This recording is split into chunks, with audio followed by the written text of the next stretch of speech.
Week-long coverage of Fayette County Public Schools budget troubles continues tonight as the district faces a projected $16 million budget deficit. We've looked at the numbers and we've heard from parents and experts have given their thoughts as well. And tonight we're hearing a new perspective, one of someone who has actually sat on the FCPS school board. WKYT Samantha Valentino has our WKYT Investigates. They say you shouldn't judge someone until you've walked in their shoes or perhaps sat in their seat. From 2017 to 2022, Stephanie Spires did just that, serving as a member of the FCPS school board. For several of those years, she held the board's highest title as board chair. It comes down to communication and transparency. Spires says it's vital that the board communicate what's happening with the community as well as among themselves. That includes ample opportunities to ask questions and actually receive answers. It's something Spires feels she was provided during her time on the board. There definitely has been a shift, and whether that shift is coming from the board chair or the superintendent, I think it remains unclear as to who's giving the direction there. Spires says some may be quick to point fingers at Superintendent Dr. Demetrius Liggins, as he's the leader of the district. But she says it's important to remember the superintendent answers to 5 bosses, the members of the board. They have one employee, the superintendent, and the board chair is really the one directing that cause. With the current board, there seems to be a trend in voting. For example, in January, the vote to renew Liggins' contract passed 3-2. Another 3-2 vote came in May in favor of raising the occupational license tax. Then the majority kind of rules, and so the two, I think, that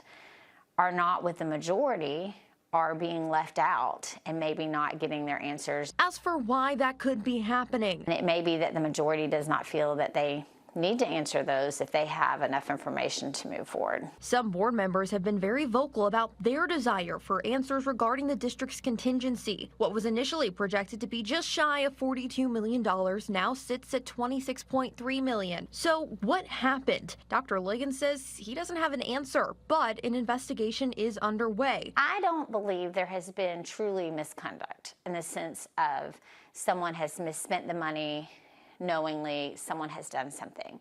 But we have a board that has passed an irresponsible budget and has had to continually make up for that. Spires points to the 2023 decision to raise teacher pay to historic levels. Board Chair Tyler Murphy said the average pay raise would be 8% with a minimum of 4%. While Spires says the raises weren't undeserved, they also weren't adequately funded. They did so without identifying a revenue source to do that, and they pulled from the fund balance at that time.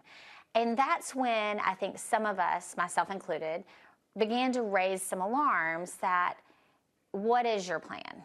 And I think this board just kind of pushed it aside. If the board didn't know or understand what they were approving, Spires says those questions should have been asked then. They need to be accountable for the fact that they passed a budget that was not sustainable. And here we are 2 years later, suffering the consequences of that. In Lexington, Samantha Valentino, WKYT.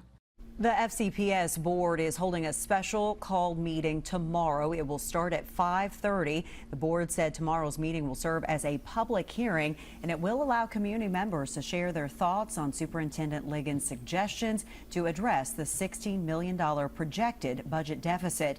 You can find all of our coverage on the deficit before tomorrow's meeting under the Investigates tab right now on WKYT.com.